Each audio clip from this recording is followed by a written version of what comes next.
Welcome to the Singularity Lab, your home for futurism, breaking technology, scientific exploration, and UAP discoveries. Join the conversation with expert guests on a unique journey that explores the limits of human innovation, evolution, and imagination. Hello and welcome to the Singularity Lab, the show where we explore the intersection of technology, culture, and human evolution through the latest advancements in science, artificial intelligence, and disruptive technologies. Thank you for joining us as we help you navigate the exciting and rapidly changing landscape of technology and its impact on society. Joining me today is my co-host, Brooks Lopez. If you don't know Brooks, he is a program planner in the defense industry. He has degrees in psychology with a focus on neurosciences, learning, and memory. He also has an MBA with a focus on international business. Brooks Lopez, how the heck are you? Can you hear me? I was muted. I said, I'm doing fantastic. How are you doing, Mike? I am fantastic as well. We've got a killer show for you guys today. I want to welcome all of our live viewers. Justin S., good to see you. Morph, how the heck are you? Tim, David, Renee, David, Brooks. Amazing to have you all. We've got an amazing show for you today. Joining us, for those of you who don't know, we've got Kent Bai with us today. Kent is a pretty amazing dude. He is an expert in the emerging technologies of AR and VR. We're here today to talk about the metaverse. Is it somewhere we're still going, or is it just way too hyped up? He's also a philosopher, an oral historian, an experiential journalist, and he's helping to define the patterns of immersive storytelling through experiential design and the ultimate potential of XR. Ladies and gentlemen, welcome Kent Bai. Hey, it's great to be here. Thanks, Mike and Brooks, and looking forward to diving in. Yeah, amazing to have you. Really appreciate you being here. Before we dig in too deep, maybe if you could give us a quick background on you, what got you into really digging deep into the emerging world of VR and AR, and maybe kind of explain to folks, if they don't know, what these technologies are.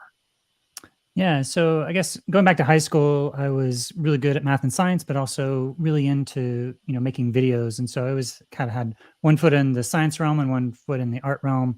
But I decided to go to engineering school and actually went on to become a radar systems engineer on the F-22 Raptor for a number of years, and then kind of went off to make independent documentary films, and then kind of bounced back and forth between this kind of technology, communication, and artistic side. So now, I guess since like May of 2014, I've been going to over 100 different VR events, talking to different of the makers, creators, people from across many different industries. And I've recorded probably around 2,000 oral history interviews and published going on near 1,200 here soon. So I've been kind of documenting the evolution of virtual and augmented reality. And so VR and AR, if people are not familiar, it's basically something to put over your eyes, and you have this spatialized sound as you move your head, but it basically tricks your sensory motor contingencies to making you believe that you're in another world.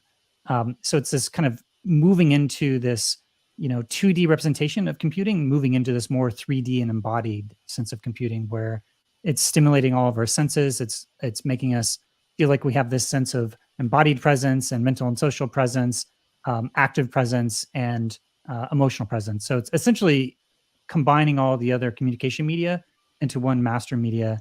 And what is that? What are the implications of this new media? And that's sort of what I've been investigating for the past 8+ years now.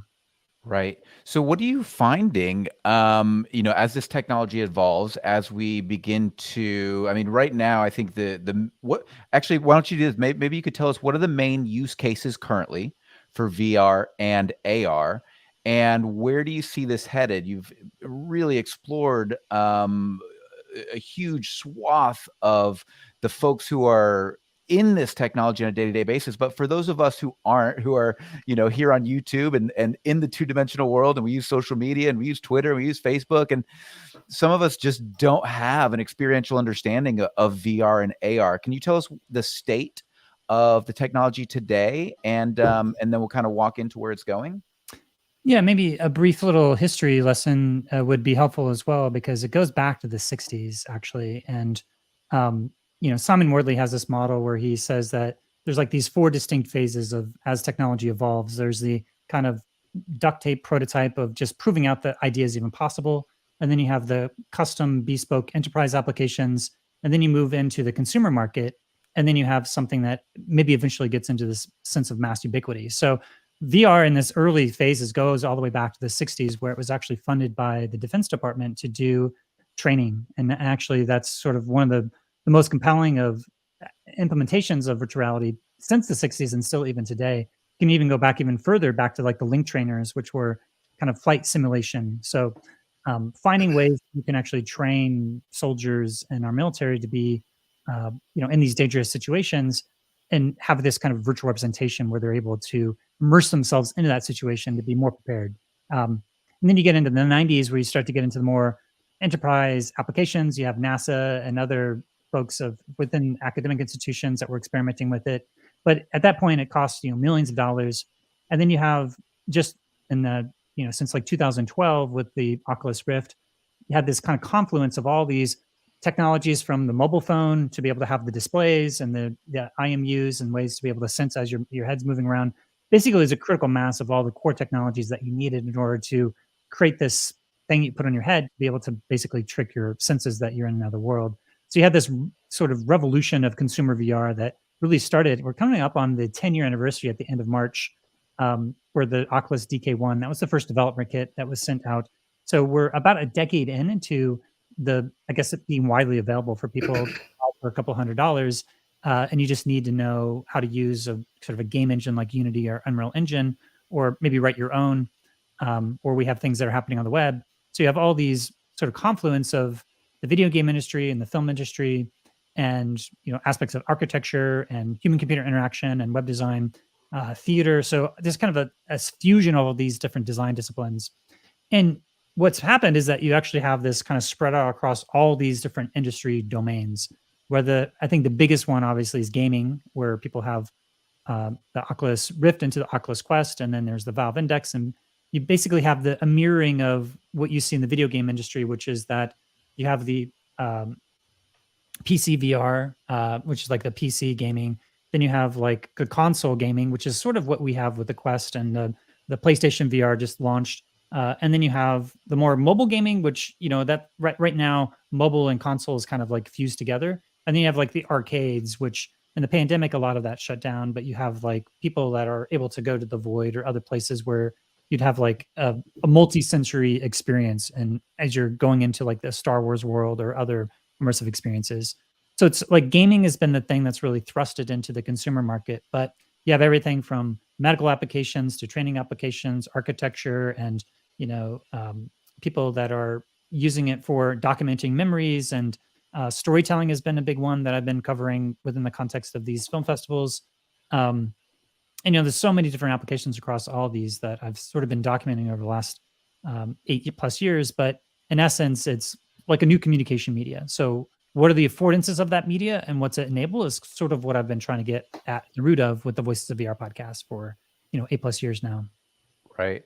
Brooks, I'm going to let you hop in here. Feel free anytime just to hop in and ask questions, because you shared with me, Brooks, some interesting articles this week about where we see VR heading and kind of what are some of the roadblocks for folks who are trying to get into this sort of thing. And one of the things that a couple of folks here mentioned already, just in the chat, is this issue with folks, experiencing vertigo and motion sickness. What do you see are the main roadblocks for people actually adopting these technologies? Well, I mean, there's certainly, you can kind of think of when you're at the bottom of a boat and you don't see what's happening in the boat, and you have like your inner ear is kind of moving around.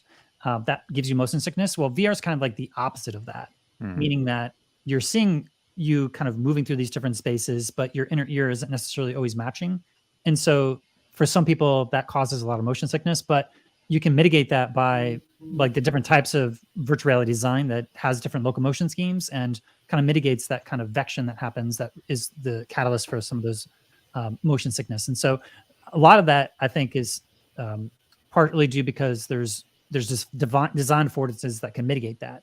And for myself, I would get super motion sickness in the beginning, but after you do it for long enough time, your body kind of accommodates where you're able to kind of like not get as sick. Now, that said, there's still triggers that will always make people sick. So it's kind of this weird thing where you can kind of build up a sort of tolerance for that. But it's for some people, it just may immediately start to, whether it's the refresh rate or other things that are also going on. There's a lot of factors for what may cause someone to come out either with a headache or feeling motion sick. So I think and in terms of the larger market, I think it's, starting with gaming, and it's kind of a dual aspect of like having content for people to experience and compelling use cases, and having a diversity of different types of experiences that people want to do. I think one of the things that has been clear, especially during the pandemic, is that things like exercise, people doing like Supernatural or Beat Saber, Fit XR, these are like people are using immersive technologies to be able to like do their daily exercise. And it basically like, imagine, when you rather kind of exercise in your room, or when you go into VR, you're kind of taking on this trip around the world and all these exotic places, and you're able to kind of have this, visceral experience of being immersed into this world that is really, encouraging you to do this daily exercise. So exercise has actually been a big killer app. But there's many, I think, different verticals that one of the things that, just to say in terms of like Meta, has kind of been investing millions and literally billions of dollars into this. And like I was mentioning earlier, you have like the idea and the enterprise market and then the consumer market. Part of what I see is happening in the XR industry is that Meta wants to get so far ahead of all the other competition that they've been willing to invest literally billions of dollars to try to kind of like force VR to happen, rather than having something that might be like organically growing over time. So it's hard for me to know whether or not, like, if you see like these kind of hype cycles that kind of go up and down, there's still things that are super compelling with VR, but I think it's going to take time in terms of like the specific use case and the things that's solving for people. But essentially it's a paradigm shift from 2D to 3D. And so there's all these applications that I think in the gaming world understands 3D because they work in 3D and virtual environments. But, to take something like, say, Wikipedia and knowledge representation, this is still something to like, how do you make something spatialized or really use the real affordances of the spatial or embodied medium when it comes to sort of all these other different domains. So yeah, I think that's within this year, it's expected that Apple's going to start to enter into the fray and start to have their own mixed reality device. And so and it's rumored to be around $3,000, and most of the Oculus headsets are on the order of $400 or $500. And so, I mean, there's the Pro version that just came out that's around $1,500. But this is like an order of magnitude in cost that's like, more than double, triple, quadruple the current price of the consumer headset. But that's in some ways, maybe that's where the market is at. And to sort of focus on that enterprise use cases, like imagine if you could use this headset and you don't have to have any computer monitors. And when you put on this headset, it's the equivalent of having like 10 computer monitors. And what would that mean for you to do like productivity? So that may actually be sort of like that type of productivity use case is sort of where Facebook has said where they want to take it, but the resolutions haven't been as big. And also their software ecosystems haven't really supported people doing this type of productivity things yet. So it's mostly been gaming and also these other kind of enterprise applications that we see out there. So what do you think from a hardware perspective? What is Apple going to be able to offer at a $3,000 range that we're not seeing right now, even from the Oculus Pro? Is there something that's going to help with those sensation and perception issues that people are having? Or is it wholly going to be just a little bit better visualization and audio productivity? Well, everything that's been reported on what Apple's done has been through journalists who have like leaked information. And so there's actually no like official information that's even been announced. But based upon some of the leaks, I mean, I just did an interview with Palmer Luckey, who was the founder of Oculus, and he was saying that like there was nothing from an engineering or technological that is, any sort of like next generation for what we already see. The one thing they probably do have an advantage on is the silicon that they have, that they're making their own chips in a way that, there's Intel and there's Qualcomm, and, other sort of GPUs. Well, like Apple's kind of building all their own system on a chip and kind of integrating on it. So everything that they're doing to kind of put these chips within their own laptops and their also the iPads and their iPhones, that type of knowledge of kind of spanning across both the PC and the portabilized versions are going to be potentially in back end running this. So there may be some graphics things, but like Apple, Tim Cook has been on the record of being pretty skeptical about VR, and they think that they're just going to skip over to AR. And I think the error in that is that there's so many aspects of VR that is so much easier to do right now, and that you have to kind of figure out a lot of things with kind of rapidly iterating and understanding what because basically the shift from 2D to 3D, if you're already designing something for 3D, there's going to be a lot of overlap between it, whether you design it for VR or for AR. For AR, you're not going to have to kind of worry about building the whole scene because you already have the world design and you're just taking the object and overlaying it on top of the reality. So I think from what the first device from Apple is rumored to be kind of like this, similar to the Quest Pro, where you have this VR AR hybrid, maybe with sort of a pass-through mode rather than sort of something that is a waveguide that you kind of are looking through a glass that has, kind of overlays.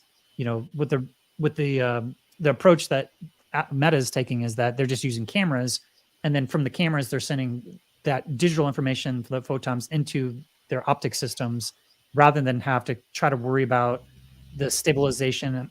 If you see something in reality, you have a pretty high bar for whether or not you have a belief as to what is actually happening in that scene. And with the VR, with overlaying on top of it to kind of do the pass-through mode with AR, you're able to kind of bypass a lot of those technical hurdles and give you this deep sense of immersion, but with the trade-off that you're viewing the world through these like stereoscopic cameras with, different distortions, or it's not like you're like looking the world with your eyes, but there's a lot of technical challenges to overcome with augmented reality. And so, for me, I've been just a little bit more skeptical about AR, just because there's not been like this killer app that I've seen that is just like, oh yeah, things that like this is ready for prime time. I've seen a lot more within VR that is kind of leaning towards this, paradigm shift as into the spatial computing that has like a lot more immersive and compelling experiences in the context of VR. So like that's sort of what the buzz is, but we don't know. Like WWDC is apparently when Apple's going to start to come out and potentially announce some of this. Part of what I said is like Apple's been so secretive, and one of the things that Meta, starting with Oculus and my conversation with Palmer Luckey, they had like 10 different iterations of their headsets within like a 7-year period. They came out with the Oculus DK1, and then a DK2, and then a consumer 1, and then Rift, and then the Gear VR 2, and then the Oculus Go, and then Quest 1 and Quest 2, and now they have the Oculus Pro. So like you have all this iteration of like trying to figure out the technology because it's really complicated. And then you have Apple kind of sitting back, like waiting for them to kind of make their big play. But yet in the absence of like having all those iterative cycles, there's been all these delays after delays after delays because, they haven't had it out for something kind of iterate on. So I suspect that part of the impetus for them to just get something out, even if it's $3,000, is to kind of get their whole ecosystem shifted over into these new frameworks and these tools to kind of support this new paradigm shift into spatial computing.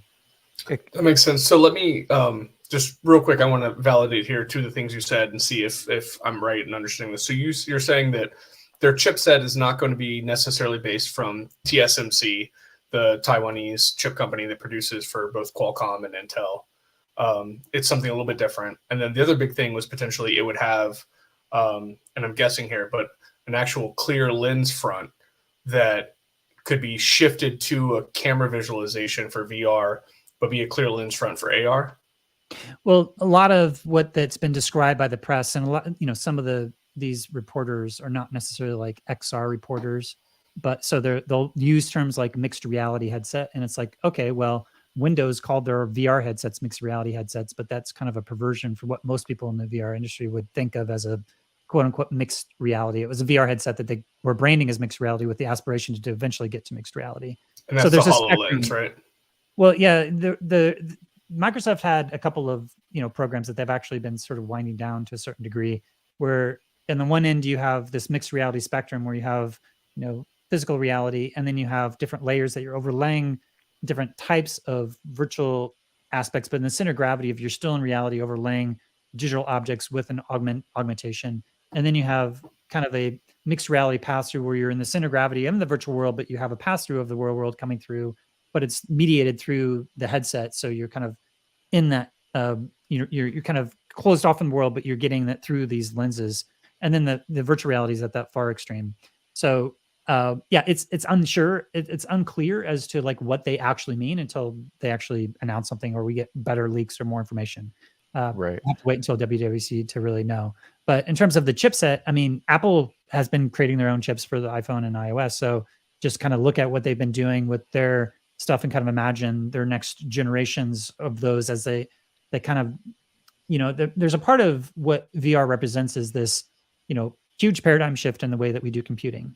And the fact that Apple, one of the biggest, most successful computer companies in the world is potentially looking at this indicates that this is a shift that they're taking seriously. Meta has been trying to kind of get ahead of the curve and get this to happen, but there's larger ecosystem things of having the software side of things that are also helping to grow and develop this ecosystem, and that takes time, and it comes from also a market of users, especially gamers, who want like constant updates of things that are pushing the edge of what's even possible. And with the market, you have this kind of chicken and egg where if you don't have a large enough market, then the developers are not going to get in. And so you have this kind of like, so there's been a lot of money that Meta's been investing to sort of develop that content ecosystem. But there's this whole other enterprise market that my critique is that Meta kind of abandoned and just is trying to skip over it. And in the process of trying to skip over it, then you have these situations where they're kind of burning billions of dollars without having it being a cash flow, positive, profitable to be into VR, because they don't want to. I think to take a step back and to look at what happened with the mobile revolution of moving from PC-based computing into mobile computing, you essentially have a duopoly between Apple and Google, with Apple iOS and the Google with Android, right? So this is a huge paradigm shift that both Microsoft and Facebook like missed. I mean, Facebook was still kind of like benefiting from it. They were too young or too early to think about doing hardware, but everything that Facebook has had to do, they're now Meta, but the Facebook application has had to do, has been in the context of dealing with Apple's iOS and dealing with Google's, Android. And so they want to have more control over the vertical integration of computing. And so that's part of the reason why they're so willing to dump so much money into this, especially considering that the young generation are not using Facebook. They're not using Instagram. They're on TikTok. They're on Snapchat. They're on these other things. And so they're basically like seeing a lost generation of people that are not using their existing technology. And they're going to age out if they don't do something that is as drastic as to moving into this new paradigm of computing, which is kind of driving why Meta has been so interested in investing so much into this, because they see that there is probably going to be this shift at some point. We don't know when, but there's all these indications that this is a radically new way of thinking about computing. And so Google kind of entered and then take a step back, but there's, starting to get ramp back up again with Samsung and Qualcomm and do these different collaborations. And so, trying to take something like these companies that are used to dealing with this huge scale and then kind of grow out something that's completely new, I think has been like part of the challenging aspect of like, how does technology diffuse out into the world? And I think a good model is this Simon Worley to look at these ideas, see how there's the enterprise use cases, and then it's ready to kind of go out into the wide world with a consumer use case. And then maybe it gets into this mass ubiquity, but kind of understanding how that evolution works and how that tech diffusion kind of operated across these multiple contexts. So I like to go to these conferences and see what's happening in the enterprise space so that we can kind of know at some point, some of these things that are happening are going to maybe come out into the consumer space. I mean, there's so much there to unpack. So one of the things I heard you say is that Apple has been very slow to iterate, while Facebook has been going all in on the tech side, on the hardware side. In addition, they're just pouring billions of dollars into the development of these technologies, but maybe they're skipping over the sort of what the enterprise solutions are, so that they can actually make money and then bring those resources into other platforms where other people might be interested outside of the enterprise solutions. But also, you have Apple doing this very slowly. It kind of reminds me of this kind of AI war, that we see going on now, where you've got Google, who's been just putting billions of dollars into AI, but not really releasing a lot of the things that people might recognize as AI. So like their translation protocols, all of the things that go on behind the scenes that power Google and AI that a lot of people don't recognize. And then ChatGPT comes out, and all of a sudden people are going, oh, this is amazing. There's all this AI. And it's like, well, yeah, actually, Google's been doing this behind the scenes for years. And they've been working on how they can monetize it.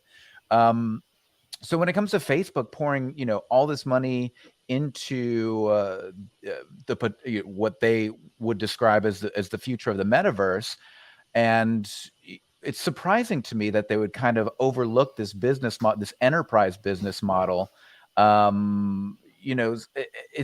very odd. Facebook is really good at making money, but the reason they're good at making money is because they gave people what they wanted first, right? Facebook was an ability for people to connect with friends and family, stay connected, be engaged, and then the advertising model came, and that's really where they made their money.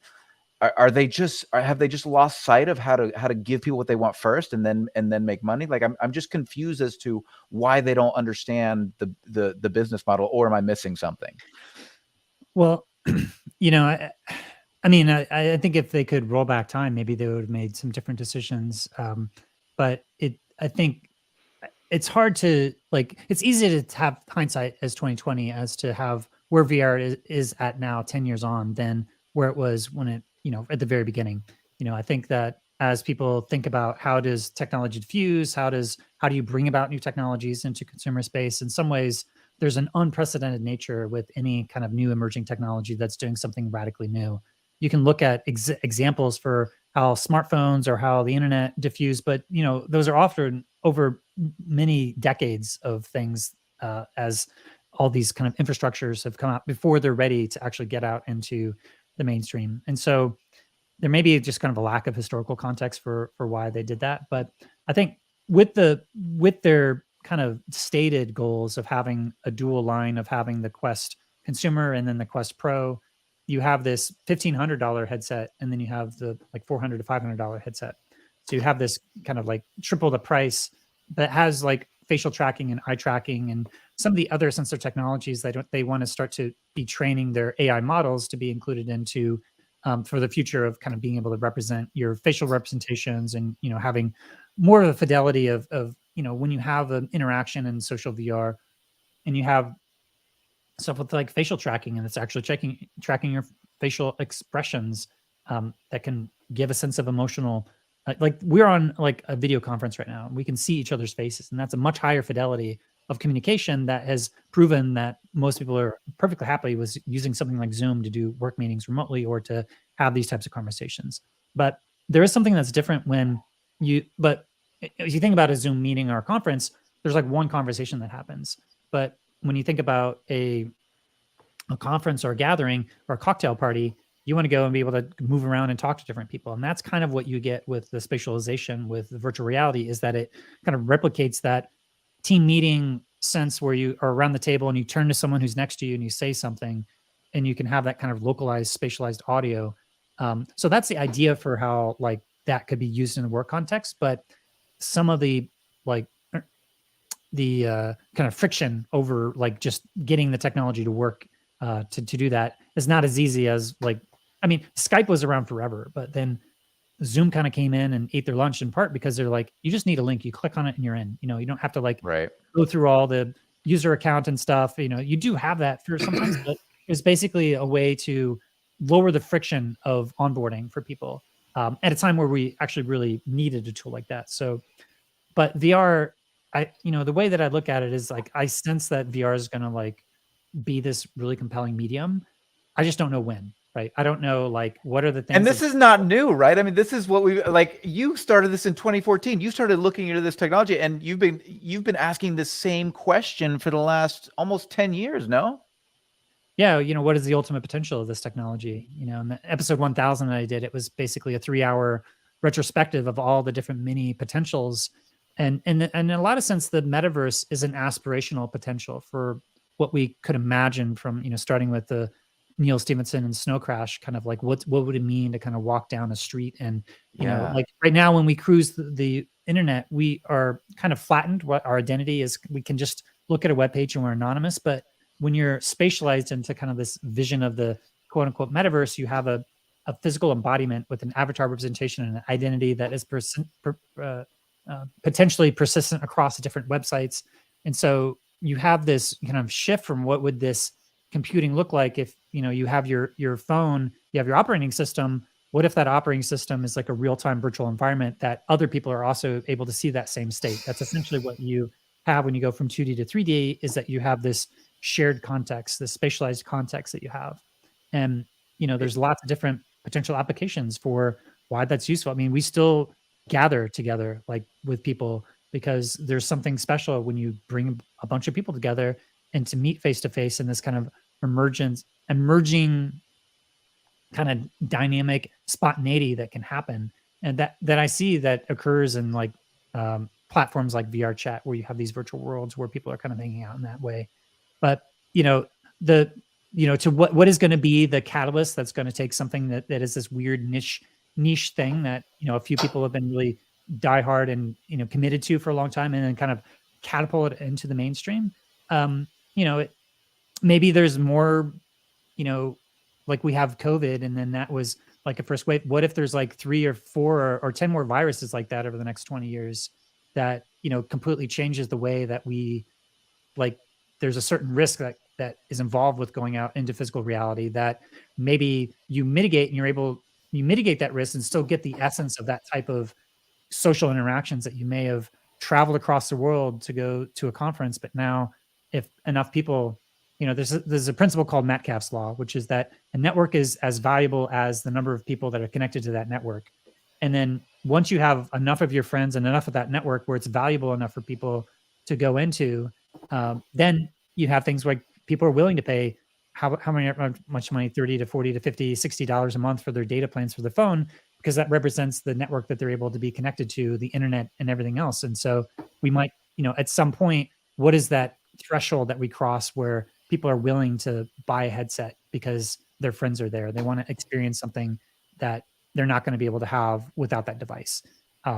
What that is going to be, and it's going to be different for each person, but I see this kind of like move into the experiential entertainment and kind of fusing of all these different principles from video games and film and, you know, architecture and embodiment and expression of our identity, but also human-computer interaction and knowledge representation. And VR and AI, you know, is also a sister technology that they've been kind of evolving together. And like a lot of what's happening with VR wouldn't be possible with a lot of the AI innovations and machine learning, just to even do the SLAM algorithms, which is detecting the simultaneous location and, you know, basically orienting yourself. So there's a lot of computer vision and other aspects that like VR is a catalyst for the AI to be developed in the first place. And you can take AI and put them into virtual environments and train them, which is what NVIDIA has been doing with robots, to be able to take these virtual environments or self-driving cars and put them into these virtualized simulations and then train up the neural networks and then plop it into a physical reality, and it's already kind of up to speed. So in a lot of ways, VR and AI are these sister technologies that have really been pushing on each other. You know, especially when you don't have to actually run over kids, teach cars not to run over kids. Exactly. Real quick though, Ken. So I really appreciate what your kind of layout on the direction that we're going and what you think we need to get to that next step. But it sounded a little bit to me like it would potentially only be a continued series of like black swan events or a nuclear holocaust that are really going to push people into, you know, continued VR usage. Is there a potential positive pathway there, or is it really going to be out of reduced human interaction? Brooks is trying to diffuse the conspiracy theorists in the room. Go ahead, Kent. Well, I mean, I think it already has been, you know, organically growing within the context of gaming for the last, you know, 10 years. And so gaming is one of those things that people like. In the book, Matthew Ball, he wrote about, you know, into the metaverse, and he's kind of like talking about things like Roblox and Minecraft and, you know, Fortnite as these kind of prototypes of the metaverse, where people are already spending so much of their time into these virtual spaces, but it's mostly through a 2D interface. And so you have this other quality of presence when you're actually embodied in these virtual worlds that, if anybody has been in contact with anybody who's less than like 12 years old, there's a good chance that they have spent a significant amount of time in some virtual world like Fortnite or Roblox or Minecraft. So this is like the next generation have been like living in these virtual spaces. The question is like the interfaces. It's been mostly through the abstraction of these kind of 2D controllers, but once you're able to actually use your body as an interface, then you start to tap into these whole other aspects of neuroscience that's referred to as embodied cognition. That is essentially this idea that we don't like just our brains are not thinking in the absence of the context of our body and the absence of the context of the environment.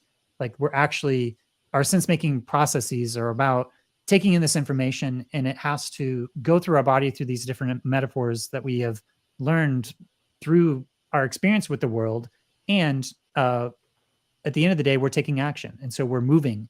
And so a motor cortex is the thing that's actually driving the way that we're moving our body. So if you, from a neuroscience perspective, if I say the word kick, it's sort of activating different aspects of your motor neurons that are, or your motor cortex that are, kind of like moving your leg, and you have this connection to that language and the way that we move our bodies. And so when you start to have a computing technology that is getting out of the abstractions of the 2D and actually having you move your body, then the way that it's going to change the way that we move. And by changing the way that we move, it's going to change the way that we think. And that's sort of like this deeper neuroscience principle of embodied cognition that's at the heart of what makes VR such a superpower, especially for training. Striver, they were training elite quarterbacks, and they still are, but they're also training people in Walmart for like doing Black Friday. Black Friday is an event that happens once a year. But there's actually a lot of things of like, how do you train for someone who is that kind of like metaphorical black swan event that happens once a year? They have to be able to understand all the different patterns and recognize different things and to be able to make decisions. And so if you think about the equivalent of like trying to give people a multiple choice survey for what you should do in these surveys, there's so much context that is lost. And when you translate things down into a language and try to give someone a written test about something that's really about pattern recognition while you're embedded into a physical context, well, you can replicate that physical context in the virtual context and then actually see what actions that they're taking and why they're taking it. So in the training of elite quarterbacks, they would like take a 360 video of the defense and then have a coach working with them saying, okay, what audible are you going to call based upon what you're seeing? So there's a way in which the quarterbacks have to be masters of this pattern recognition.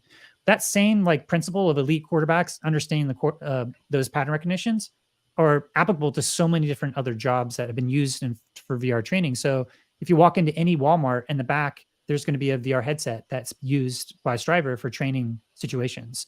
So all VR like Walmart employees go through these different types of VR training. So that's the type of things where, I mean, that's the enterprise context where it's kind of coming through the back door, literally the back door of like back in the room where you can't really necessarily see it. But where you have these types of like maybe people's first like exposure to some of this technology is for their job because it's part of their work for doing different types of training that they have to be prepared for. Right. I think the quarterback analogy is a really good one. And it goes back to what you mentioned before. I mean, its use in the defense field. The DoD has developed several contracts for continued VR and AR simulation. And you go back to the neuromotor connectivity. When it becomes a reflex and you're actually able to use your body as a reading device, whether it's, if you're not actually using the motor tissue, so it's like an fMRI attached to the brain while you're in VR, so that someone could potentially read what the response would be, or we get to the point where you're talking about being able to play something like Minecraft or Roblox, maybe a suit or some sort of a device that reads your body language so that you can move. I just don't want to go back to playing like EverQuest and World of Warcraft and have to run that far. That's just exhausting. But think about, I mean, like I'm the kind of person who only enjoys exercise if I actually have a motivation. Like, for example, I like to play soccer, right? So being out and chasing a ball and kicking a ball and trying to score gives me a reason to enjoy exercise. So I would actually think for like somebody like me, that would actually be a benefit of VR, going, okay, well, I'm actually going to be enjoying myself while exercising. But I wanted to get back to your other point that you made as we contextualize this VR and AR, these platforms into the future of the internet and what the internet looks like in 10, 20, 30 years, do you think that there's a part of people not really diving into VR when in mass is because currently the internet offers a certain level of anonymity, and not even just anonymity, but like an ability not to have to engage. Like I can peruse the internet, look at any webpage I want, go study anything I want, dig into anything that I'm interested in without having to be myself. I don't have to like answer questions. I don't have to be engaged in any sort of way. I can walk away. I can go make a snack or whatever. Do you think people like feel a certain sense of friction to going into a metaverse or going into a VR experience like VR chat, and just feeling like, well, I don't really want to like engage. I don't want it to be a two-way street. I want to ingest. I don't want to engage. Is that an issue?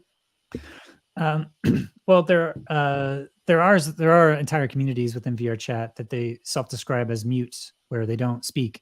They're just kind of walking around and they're not communicating with each other. And is that looked upon negatively in the community? No, I mean, I just think it's the same as like you're a lurker, and for whatever reason they are either hiding their identity or just, maybe it's an alt. So, if someone wants to have alternative identities, I mean, that's the other thing is that or people have voice changers or other ways to kind of like mimic or hide their voice. But if you're familiar enough with someone, then sometimes like the way in which that you speak, you can't necessarily change. Cadence, things like that. Yeah, like I'd be able to identify people. So, or they'll use a text to speech when they'll just kind of speak like as a robot. So there are ways that people are kind of finding to preserve their anonymity. But I think this is kind of speaking to a larger question, which is like the whole aspect of surveillance capitalism and to what degree are we going to be tracked in everything that we do in these technologies. And that's something that I feel like is probably one of the biggest unresolved open questions as to like the threats as to where this technology goes, because you start to, there's a whole movement called neuro rights, which is that, if you start to have these immersive technologies that are, literally potentially at some point with brain computer interfaces being able to read your thoughts. But Meta was doing that type of invasive research where they would be able to actually like have people think something and they'd be able to translate that into speech synthesis. There's a neuroscientist that I went to a conference in 2019. And he's like, yeah, this is something that is not only possible now, but you kind of do this invasive, put the nodes, but eventually we'll be able to use artificial intelligence to be able to kind of extrapolate just from like putting stuff like as a non-invasive brain control interface to put something on your head and it's reading your thoughts. So it uses like a pattern recognition to interpret the thoughts and to. Yeah. What this neuroscientist told me is at the Canadian Institute for Advanced Research, and at this conference called the future of like VR and the future of neuroscience, or like the future of neuroscience and VR. And what he said was that, you basically, when you have these nodes that are connected directly in an invasive context, mostly for people who have some sort of medical condition, but you get the data and then you do the machine learning, and then potentially his projection was that within the next 5 or 10 years, you have like, the ability to have something like that can do it from external. And in that time, since 2019, we had these large language models that are able to do all sorts of amazing things that would seem, almost impossible like 5 to 10 years ago. So like just the way that this technology is moving, we're on this pathway of like basically having this mind reading technology especially when you're combining our embodied movements, and you have things like, the EMG, which is electromyography, which is like looking at the electrical signals that are happening in your wrist and as you move your hand. But the Meta has bought a company called Control Labs, which Myo wristbands, if people remember that, able to essentially like take these signals and then what they say isolate down to an individual motor neuron. So the individual motor neuron is actually like the firing of one neuron in your brain that controls movement. So you can just have the intention to think, and you don't even move at all, but you just think about moving, and it kind of detects that you're moving. Yeah. So he wanted to punch me. Yeah, or you have all these applications for like assistive technologies. If people can't actually physically move their body, but you can potentially, have them move their body in a virtual space. But we're in the future like moving towards a future where we have like these next paradigm of immersive interfaces that are these kind of like EMG devices that are detecting the intention to move, and you're not actually moving, but you can kind of train it enough so that you're basically like typing at the speed of thought. That's the idea. Well, this is in the larger context of why I'm saying all this is that the technologies are moving in this pathway that are going to have our intentions to move, our embodied movements, our emotions, the galvanic skin response, the eye movements, and all these things are basically like mind reading devices. And that if the business model behind it is designed to surveil us, then we're kind of sleepwalking into dystopia unless we have these fundamental neurorights protections, which the neurorights are kind of outlining. The ones in terms of I think the neuroprivacy ones are around our thoughts, so mental privacy, so the right to mental privacy, our actions and behaviors, the right to take actions, our right to free will, and then our identity, our right to identity. So basically, it goes like this: you have your mind reading technology that's mapping your mental privacy, and then it's mapping your identity, and then it's like going to predict what you do before you do it, and then you have the ethics of nudging. So what's it mean to nudge someone if you can model them behavior so precisely that you can basically have this mass control device of all of society? So on the one hand, you have all of this amazing technology, but on the other hand, we're kind of sleepwalking into this kind of big brother dystopian control systems that are going to be able to kind of like pay attention to all this stuff. So as of right now, there's nothing to stop it. There's no human rights protections. There's no existing privacy laws as written are all about identifiable information. They're not about this kind of biometric psychography, as Britton Heller has called it. So that's been a big focus of me trying to like, hey, there's a lot of amazing technology, but also there's some super scary stuff that we should pay attention to. Otherwise, we're going to be creating some really dystopic futures that we're just not really going to be really prepared for. I want to take. Yeah, go ahead. Go ahead, Mike. No, go ahead. I was just going to say, I think there's a lot to unpack there, and I want to unpack it because I think this is what, like, we don't have any sort of agencies currently that would be responsible for that. I can't think of an agency in government that is even looking at this or really understands the implications. But before we unpack that a little bit, Aaron had a really good question, and I think it relates to his second question here. Can those devices be universally trained, or would they have to be customized for each person? And then beyond that, if they are universally trained, so if we're using individuals' data and then and then universally training the AI, to what extent will we see? I'm having trouble formulating the question because it's so conceptual. But like how do we avoid this sort of dystopian reality? How do we avoid this? Well, there's two questions there. I want to address what Aaron's question is. Hit both. Your question, avoiding it is a separate question than what Aaron is asking. What Aaron, I think, is asking is that do these things need to be individually trained? In some cases, yes. In some cases, no. Like say computer vision aspects or something that's kind of a more generic, general kind of computing technology. But in terms of the input devices of the control labs, EMG, none of this has been released or even journalists been allowed to demo it because there is this kind of training process for it to, like if it is going to be recognizing your individual motor neurons, there's something that is very specific to your own, firing in networks. And so I did an interview with Thomas Reardon. He's the director of neuromotor interfaces for Facebook Reality Labs now, I guess Reality Labs at Meta. And so he talks about the neuroscience and everything about how that there is this kind of unique configuration that there would need to be some degree of training. And so Palmer Luckey in his interview was also talking about how if you think about, the keyboard, like you're not born knowing how to type. You actually have to spend like literally hundreds of hours kind of training yourself how to type, but it's like a superhuman ability to communicate and to write. And so we end up doing that, right? So we go through all that process of learning how to type. So I think there is going to be, as we move from 2D to 3D, there's going to be a similar like friction of like, oh, you kind of have to like retrain yourself how to interact with these devices. But the payoff is that it's going to be like having superpowers because you're essentially like in these virtual worlds and able to kind of move things telekinetically or just with your thoughts and having like things with the intention to move be kind of translated into these embodied representations of your movement in these virtual spaces. So you basically are unlocking these kind of superhuman communication capabilities within these environments. And so there will have to be kind of like some specific training, and not only for the machine learning, but also for us how to learn these devices. These haven't been released yet. And, Meta's plan was originally to release 3 iterations of a watch, one a year until 2025. But, with the kind of downturn in the economy and everything else, that may be pushed back. And so we may not be seeing some of these types of input devices for the next 5 to 10 years. But Apple already has like their Apple Watches.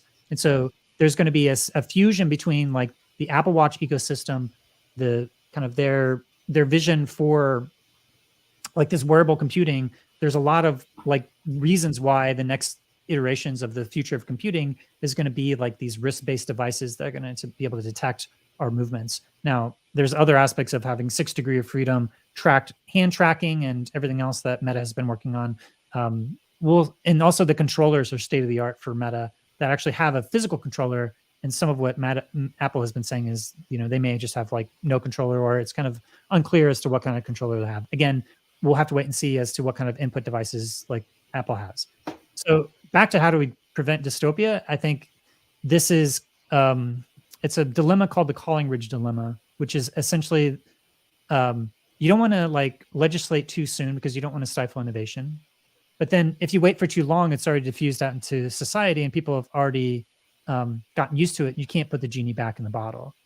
So it's basically, there's a very small window for when you need to legislate, which is like not too early, but not too late. It's kind of like a Goldilocks type of thing.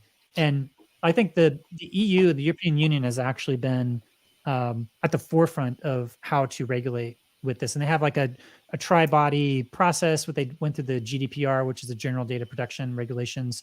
And they're actually currently right now in the process of doing the same thing for the AI Act that they're going through.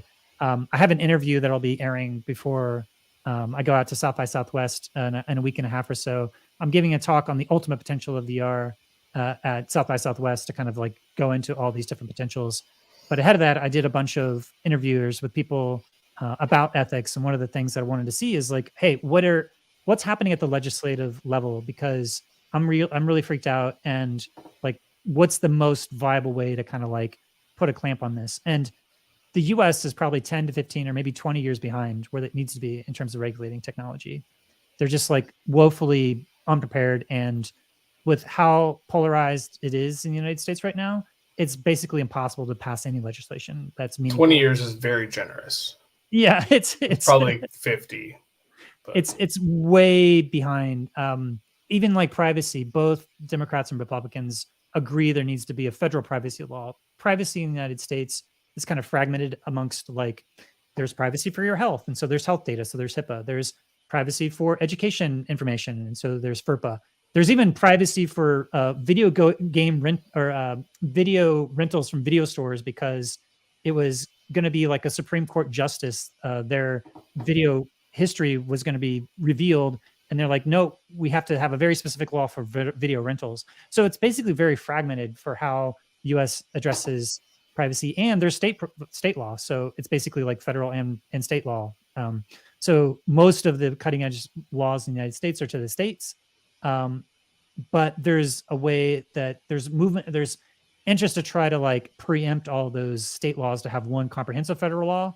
But the challenge is when you like preempt something like California privacy law, you're basically having something that's really strong for consumer protections. But yet if you preempt it, is going to be a lot weaker. So how are you going to like sort of convince the different politicians to come up with it? So basically these different types of debates have like derailed the privacy conversation for years and years and years and years.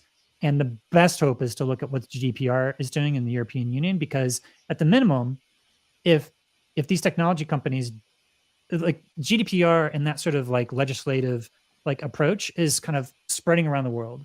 So even if companies decide we're going to have a bifurcated way of doing an information architecture and a technology architecture that's sort of compliant to like the most exalted, dream for surveillance capitalism here in the United States, but they can't sort of deploy that same system overseas because they get killed by GDPR, which there's already pending lawsuits of saying that like these different types of business models are even illegal under GDPR. There was a recent ruling in the Irish, and it's being appealed, but basically like to the letter of law, if you follow it, like they're saying the business models are not following the letter of the law of GDPR. So this kind of like surveillance capitalism, even if they're not even pulling other information from other sites, just by design how it's being used.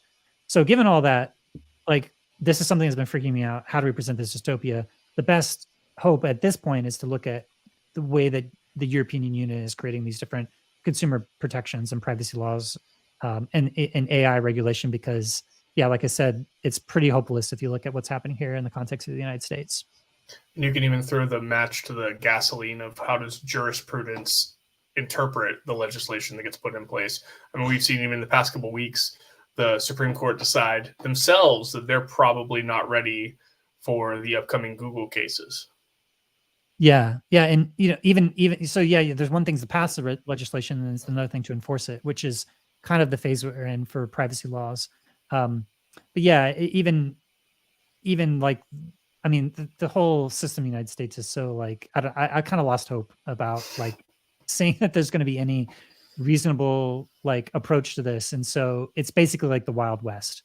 The Collingridge dilemma, where either you're legislating too early or too late. Well, we're kind of too late, like chronically, which creates this other phenomenon called the technology pacing gap, which is what you're alluding to, which is that the technology is so advanced that the people that are trying to make sense of it can't even put into language what's happening, let alone try to like put guardrails on top of it. Well, and that, I mean, to your point, this is what, the name of the show is the Singularity Lab, right? We've talked about what is the technological singularity and where are we headed. And the concern is that with AI technologies and the dramatic improvement in both software and hardware, and the ability in the future for AI to develop its own software and to develop its own hardware in order to continue improving, there comes a point at which, and we're already there in many ways, that there's no way for any individual human or any individual body to truly understand what's happening in real time. So from second to second, these things are changing.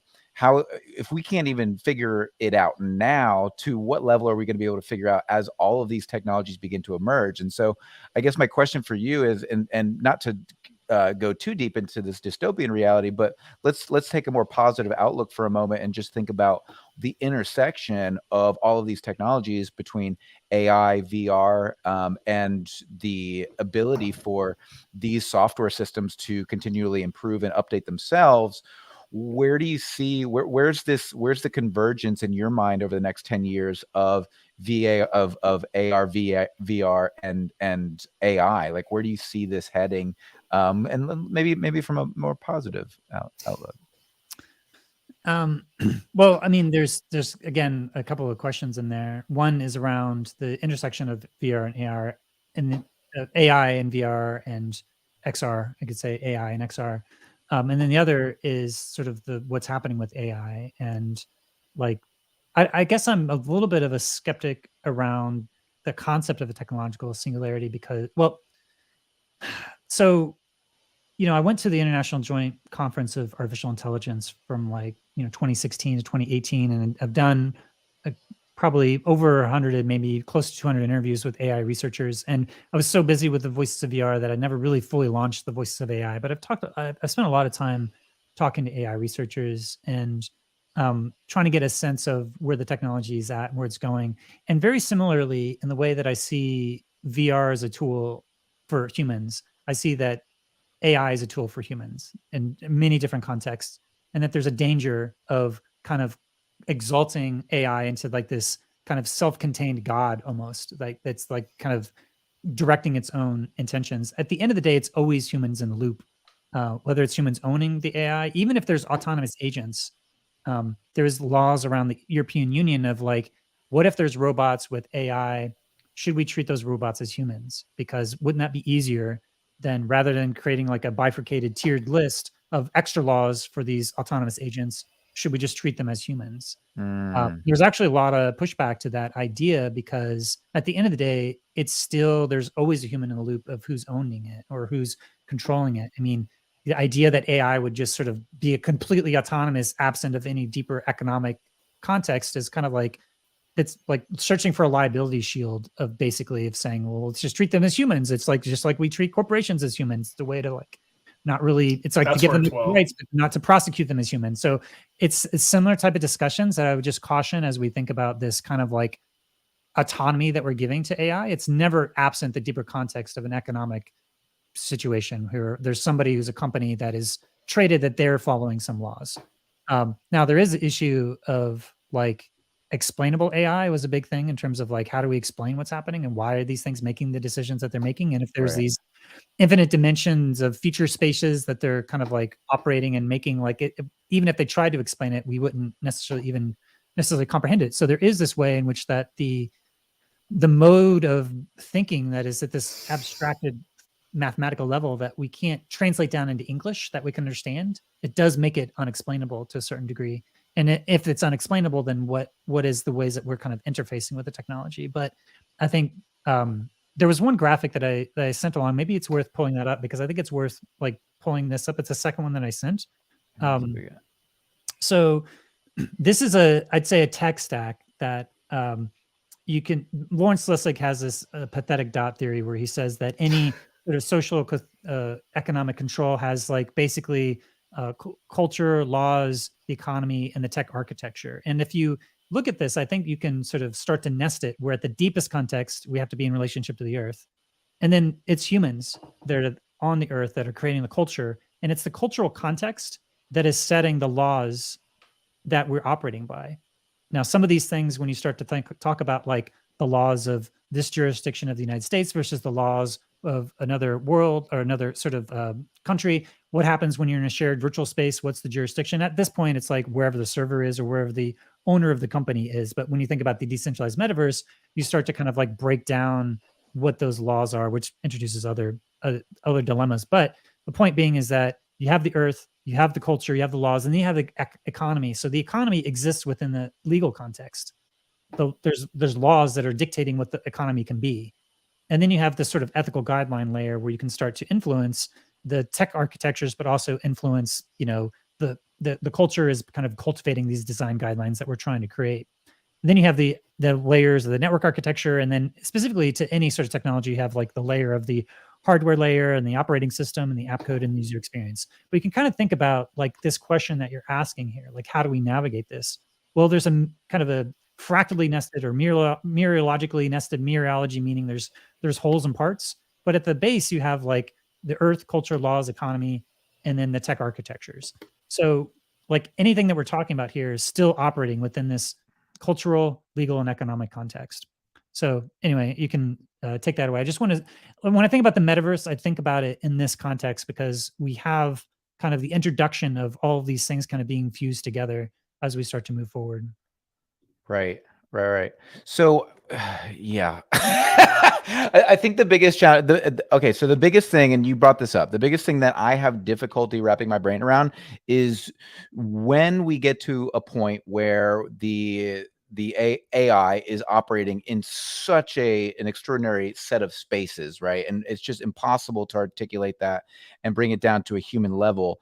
How do we, at this point, how do we carve that out? So you said GDPR is moving in the right direction. Hopefully we can get lawmakers in the United States to pay attention to this, and I think they are to a certain extent, but they're just not very good at enacting laws to keep an eye on these things.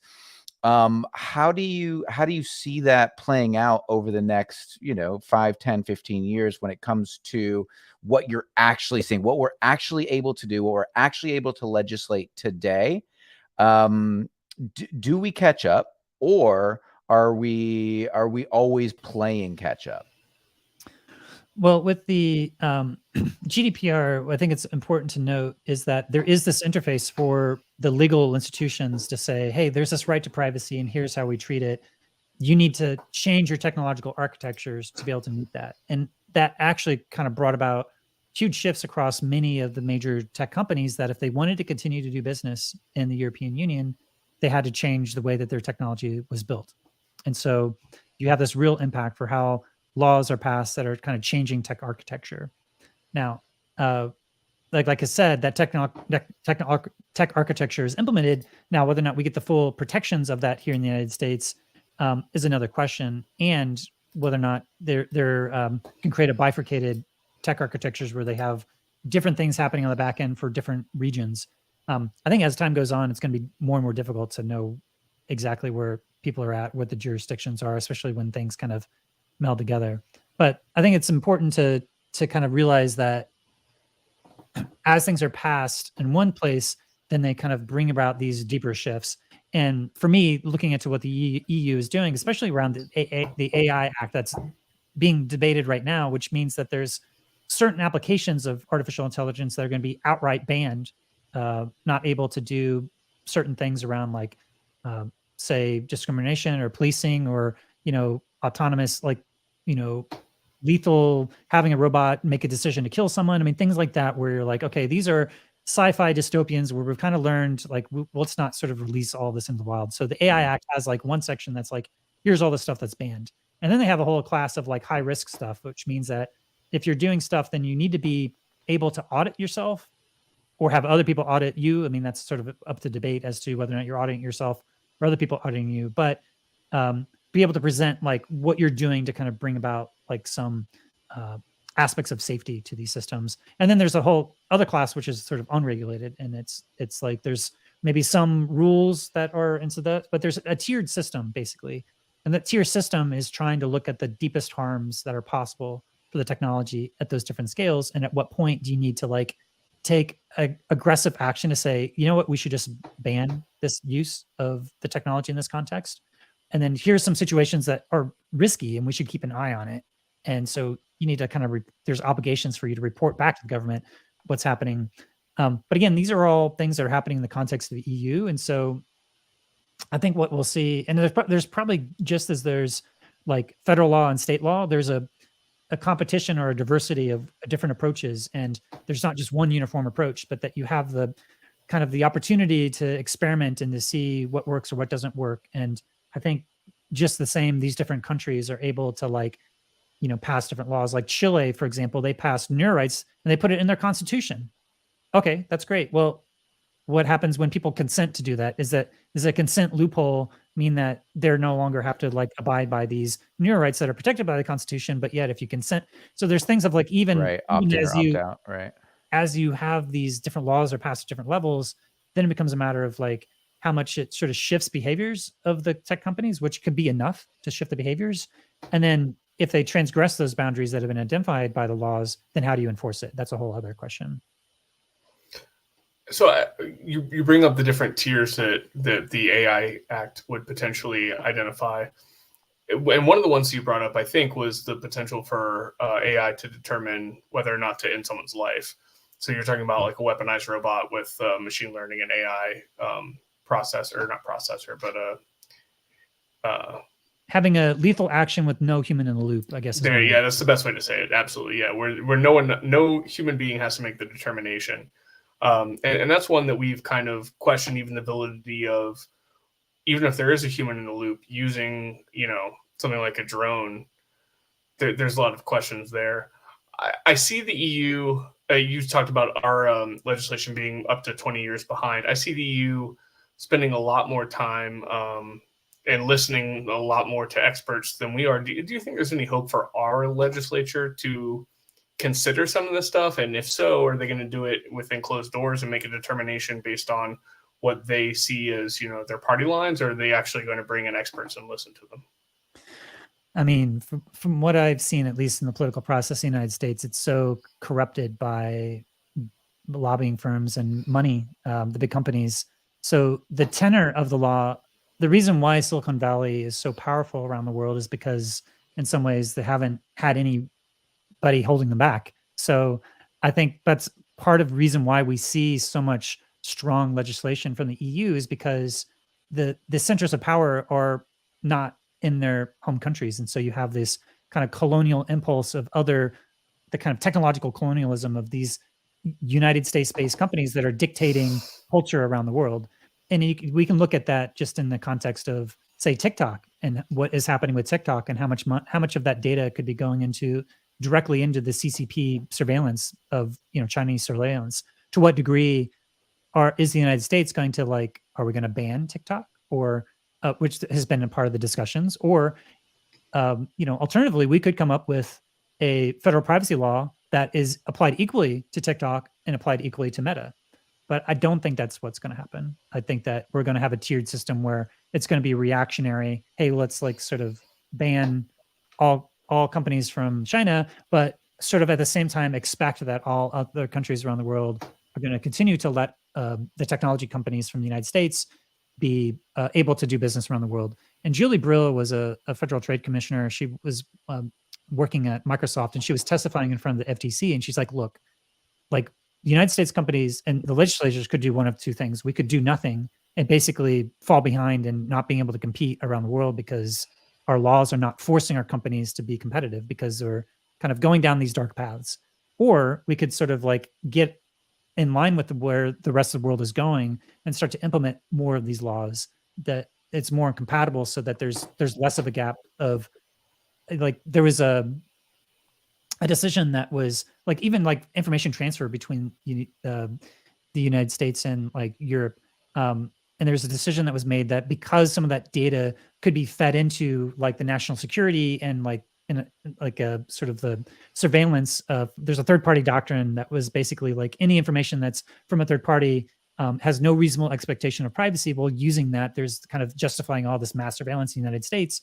Well, all these different, people from other countries were like, hey, we would prefer that not have our civilians being surveilled by the national security apparatus of the United States. So they basically cut off all data sharing on that point until there was like some sort of like mitigation there. So that's the parts of things of like, the more this goes on, the more that there's going to be resistance from countries from around the world who are not going to want to have anything to do with these technology companies, while at the same time producing technology that is so much better than anything else that's out there, that there's going to be a cultural demand for people to have access to it. So it's basically like, to what degree does the government have to take these paternalistic approaches to protecting our privacy? And Dr. Anita Allen is a philosophy of privacy, one of the founders of philosophy of privacy, and she argues for that type of paternalistic approach, which is like, we should treat aspects of our privacy like our organs, because if we don't, then we're kind of like slowly sleepwalking into this like situation that's going to be like, the reason why you're not able to sell your organs is because like for profit, you're basically like undermining your potential health that could like kill yourself, right? Like there's certain medical implications of selling your organs for profit that we've decided as a culture to say, we're not going to allow that. Well, are there equivalents of that kind of like selling your organs that we really shouldn't be consenting to? Are there ways in which that are neuro rights or neuro privacy? Is that the equivalent of like selling an organ to basically give people access to your brainwaves, right? Access to your biometric data, give people aspect to as all these sensors are fused together, a picture of our lives that are basically like that we actually need a paternalistic approach in order to hold it back. So it's basically like we have a very libertarian bias within the United States that's basically like, oh, do whatever you want. It's the market will decide. But then you have this other sort of like, oh, well, actually, we're kind of going down this path that's going to be really scary unless we like kind of step in and put at least some guardrails. And I think that's kind of where we're at, and trying to like define what those guardrails will be. Right. And so allow me to be a little bit more dystopian for just a minute. And you're saying about competition with the rest of the world here. And correct me if I'm wrong, but I only see Western Europe as being the only part of the world that's moving forward with data privacy. Maybe South Korea, Japan, Australia, New Zealand, a few other countries, Singapore, a few other countries. But we have these huge developing populations and economies in areas like China and India, Pakistan, certain nations in Africa that are probably going to allow us to continue to sell them software, even if it doesn't meet, basic minimum privacy standards. Do you think the United States is actually going to step up and try to follow Western Europe, or we're just going to take the lowest common denominator and sell to whoever will have our software? Well, I mean, China is probably like if you want to look at where dystopian aspects of privacy could go, you could look to China to see to the degree that the individual citizens are being tracked and kind of having a social score attached to them. So like behaviors that they do that could dictate whether or not they're able to participate in society. So just as an example, like if you jaywalk or if you're kind of, associating with the people who are skeptical of the Communist Party, does that give you a lower score that doesn't allow you to travel or doesn't allow you to have access to higher education? I mean, it's basically like this, algorithmically driven social scoring system that is, on the one hand, the argument is that this is protecting citizens from crime and whatnot. Well, there is a sort of a trade-off there between the freedom and privacy and the security and privacy. So like there's an argument of saying, hey, we're going to be protecting you by tracking you to this degree. But then there's all these other aspects of our autonomy, our freedom to assemble, freedom to express ourselves that are subtly undermined. And so that's one sort of polar extreme of where we're going. And then the other polar extreme is like sort of a hyper regulated aspect where a lot of these technologies could potentially be outright banned because they don't meet a certain level of kind of regulatory obligations. So, and like for a while, the Oculus Quests and their VR headsets weren't able to be sold in Germany because of various different, disagreements from a regulatory perspective, right? So, but people in Germany were still able to buy it from other places, and so it's like I see that like the United States is kind of like taking this extreme, like let the market decide perspective for so long and like deregulate. But they also have some regulations that have like that feels like from a conservative perspective, the impulse is to try to deregulate stuff. And then the more liberal and democratic perspective is to regulate. And then you have things like, this crash in East Palestine where the train derails. Well, that could be because of like the lack of, regulations were pulled back. And so there weren't as higher ways. So you have this like, you got to move forward. You got to like not hold the companies behind, but yet, yeah, there's on the brink of having these ecological or other kind of cultural disasters unless you have ways that you're trying to protect people. So I feel like if anything, there's a bias towards not doing anything or to not regulate and to fall on the side of letting the companies decide and to rely upon this sort of self-regulation. But I think what we'll find is that like self-regulation is not going to necessarily work. Even people who are really excited about AI, they sort of see the different ways in which that there's safety things that are coded into AI that there's a perception that it's holding the AI back, but there's also perception that there's a lot of harm that's done to these like marginalized and underrepresented communities because all of the data that's being used to train the AI, if they're not representative samples, then the types of institutional or cultural or racial gender biases that are in the culture are being replicated, and not only replicated but amplified. And so there's these kind of dilemmas of how do you deal with that type of bias amplification, and that's the impetus for why there's these AI ethics and safety.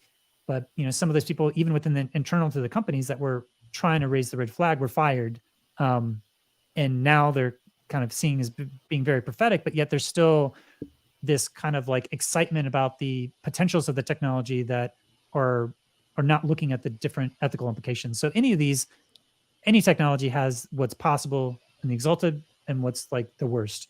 And yet you have to find some way to kind of balance that. Otherwise, you just kind of like, you sleepwalk into like creating a system that's going to create the existing inequities and amplify them in ways that, or continue to kind of have this, I don't know. I feel like that's part of the reason why I'm a little bit more skeptical of some of the AI stuff, because I do see those different debates happening out, and there tends to be kind of an overstating of the capabilities while understating the risks and the harms. Well, we're almost already seeing this in things like autopilot with Tesla, right? Because we have the people who can actually afford Teslas are driving in certain communities. People who can't afford Teslas are driving in other communities. And what they're noting is that some of this autopilot technology works very well in some of these higher income places, whereas it doesn't work as well in these places where people aren't buying Tesla. So there's already this sort of bias when it comes to autopilot technology. And I don't know exactly how that fits into the overall context of the AI conversation overall, but I think it's curious that we are seeing these types of things already. I kind of want to take a little bit of a left turn here, and we only got a little bit of time with you left here, Kent, and I wanted to kind of explore what is going on within VR, AR, and places like VR chat, and some of these places. Like, what are some of the niches that we're starting to see? Like a lot of obviously Facebook and Google and Apple are pouring millions and billions of dollars into these technologies to kind of develop them for what they see the metaverse as being in the future. I'm curious if there are cultural niches or small sparks that we're seeing across VR and AR, and that will potentially inhabit the metaverse that are not things that we would have expected, or things that we're seeing that are interesting and unique, that we may not have been aware of. Yeah, for sure. Yeah, there's a lot of things that are happening in the indie, I'd say the indie VR scene rather than the say corporate metaverse. I think anything that Meta is putting forth, like they actually don't have a really good sense of experiential design, and a lot of their stuff is kind of a representation of their deeper soulless nature of the corporation, I'd say, generally. Like anything they put out, like there's a difference between like game design and like sort of corporations doing engineering with other motives and reasons that are trying to like engineer the metaverse. And I think the metaverse can't be engineered. I think it has to be kind of like organically cultivated in the context of communities of practice. And Right.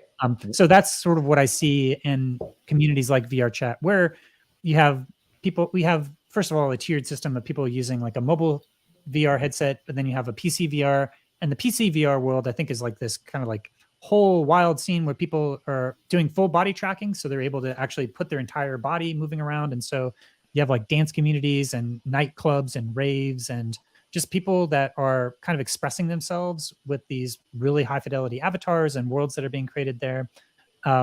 There's also a lot of just people building worlds, and that are, I don't know if you remember the early days of the internet with just kind of like lots of weird experimentations of like what's even possible. You see a lot of that kind of weird indie art that's happening on these platforms like VR Chat. And there's a lot also of GeoCities.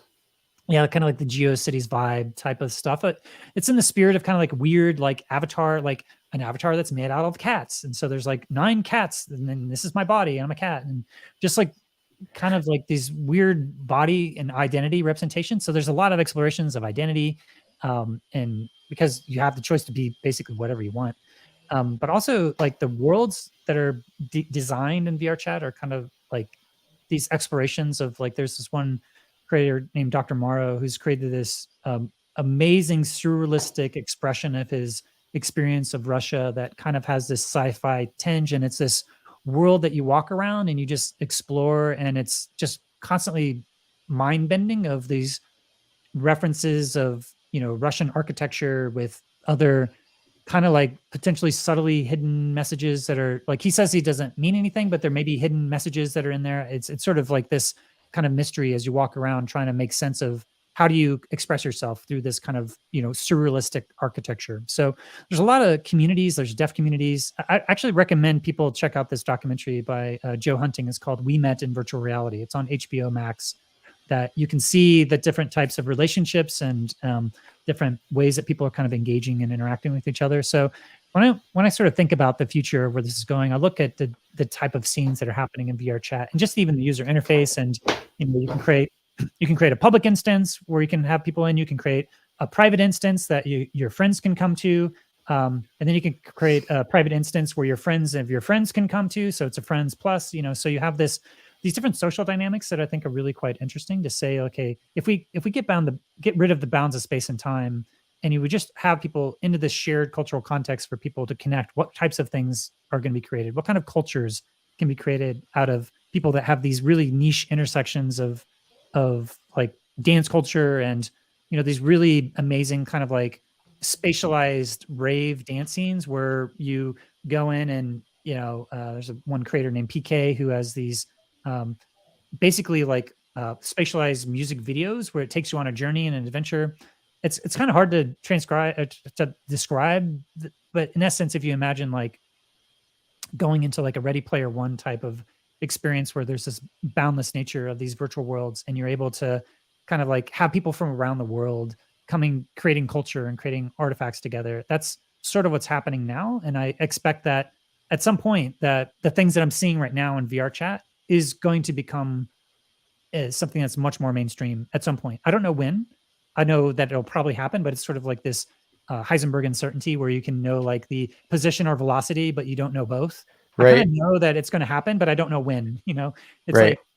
like it seems inevitable, but it's like there's so many other kind of influences from what's happening in the world, that it's like what's going to be the catalyst that sort of like has it turn that corner of exponential growth, that so that it just sort of like has been this kind of weird niche thing, but it's been sort of a doubling over years, but then it's sort of like maybe it's taking a little bit of a step back. So it's kind of a going through multiple hype cycles. And, by the end of the day, I think by 2045, I'd say is when we'll have all of this. Like you basically said that for any technology really, but 22 years is a good time frame. like 2045, that seems like a good like mark where I think that was my bet for our Singularity. But I think that's Kurzweil too. I think Kurzweil said technological singularity by 2045. But that's the thing that fascinates me the most. I think is this idea of like, let's say you're just in a city and you're walking around and like you can go to a bar, you can go to this nightclub, and you're limited in the type of people you'll meet. But if you're in a VR world and you go to this spatial city and there's a bar where you can go talk about philosophy, and then there's you can go talk about technology or science or any of these things that interest you. I think that's what captivates me, is this idea of being immersed in a world where I can just go hang out with the people who have similar interests, have conversations, watch a show like this, and then go chat about it behind the scenes like in VR and have real conversations. That to me, that's the meat of it. That's the cool potential of the metaverse. I agree. And I actually got to meet Ronald McDonald handstand skateboarding with a French fry thong on in VR chat last week. And I don't know how you beat that, man. That's exactly. That's can you leave us with the coolest thing you've ever seen or done in VR? Oh my God, the coolest thing I've ever seen or done. Oh, wow. Well, I mean, the first thing that popped in my mind was when I was at the Void. Void was a location-based entertainment. And there's this thing called redirected walking where you walk in a hemisphere, like a circle, but you feel like you're walking straight. So there's these little tricks that you can do that make it feel like you're walking forever. And so I had just this sense of deep immersion of kind of walking through this maze that they had created. And I just like got totally immersed into those worlds. I'd say that's like the thing that like when you have that really deep sense of immersion. I've been going to a lot of like the film festival scene. So like Sundance Film Festival, Tribeca, South by Southwest, I'll be going to and covering the films there, or the immersive experiences there, the Venice Film Festival, as well as the IFA Doc Lab in Amsterdam. And these are kind of like the hot spots for where the immersive storytellers are trying to look at the future of storytelling with these immersive technologies. And so whenever I get to go and see what people are creating with that, just always just completely blows my mind, because it's, they're kind of fusing together this kind of immersive theater aspect of storytelling with like the video game design, but able to kind of transport you into this kind of other world. And so experiences where, there was this one experience where it was kind of replicating my hands with hand tracking, and you're this kind of phantom touch that happens where when you touch something in a virtual space, you actually feel like you're actually touching something, even if there's nothing there. And so I had that experience of like a phantom touch experience with like kind of like my body was expecting something to actually be there. So having a sense of phantom touch was something that was really quite mind-blowing. And I'd say, the stuff that gets me really excited is this concept of imagining the future that doesn't quite exist yet, or having these thought experiments. And so building a future world, like there's a piece called Planet City VR that what was the question, what would it mean to take all 10 billion people and put it into one location? And what would architecturally you would have to solve in order to make that happen? I don't think it's a good idea to do that. But the idea was that if you put all 10 billion people into one massive city the size of Texas and let the rest of the world go back to rewilding, then would that be a solution to climate change? The impetus of that would be, what are the technologies that we could be more in right relationship to the earth if we actually sort of built something like that? And so there's this aspect of like, what is the potential of where we're going? And you can think about this broad range of possibilities, but virtual reality, you're able to kind of in that science fiction world building, build some of those potential futures and actually give people a direct embodied experience of what that would be like. Now, I personally don't think I liked that Planet City VR, but I love the concept of having this kind of indigenous futurism with some other experiences that I saw where, there's 150 years of colonialism in Canada. And so at that anniversary, they invited like 10 different indigenous creators to imagine what the the future they would want to live into 150 years from now. 150 years is like 7 generations, but it's also enough time that you can get outside of the existing political and cultural and economic context of what this moment is right now. You can really imagine a future that you want to live into.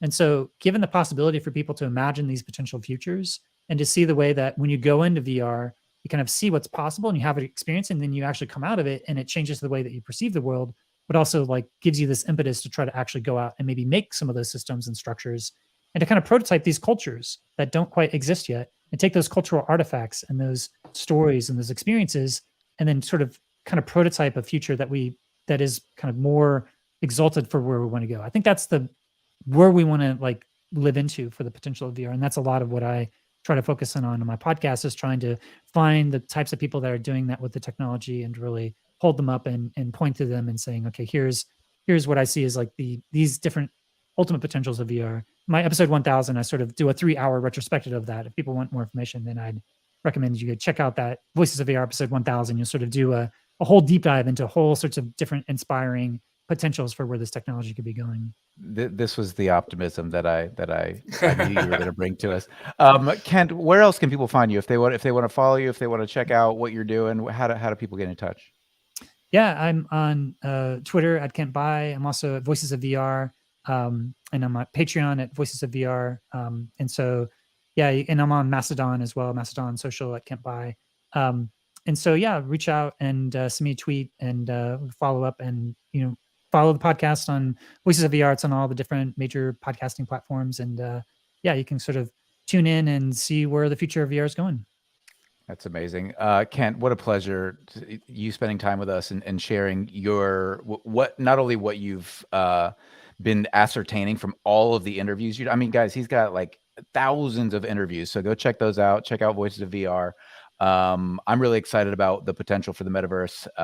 From the very thing that you just said, is the ability to, it almost reminds me of the holodeck. We were talking about this in our private Slack channel before the show. This idea of being able to, be immersed in stories and, really experience them in VR, but then this idea of, articulating a potential future outside of what we're experiencing in our current political and economic climate, and imagining what the world could be. And I think that's pretty beautiful. So again, thank you so much for joining us today. Thank you for being here with us, Singularity. Make sure you click the subscribe button below, click notify me so you know whenever we go live every Monday at 7 p.m. Eastern time. You can also check us out on Spotify. You can check us out on Apple Podcasts, and make sure you check out Voices of VR with Kent Bai. Thanks, Kent. All right. Yeah. Thanks for having me. Thanks a lot. Randy, take us away.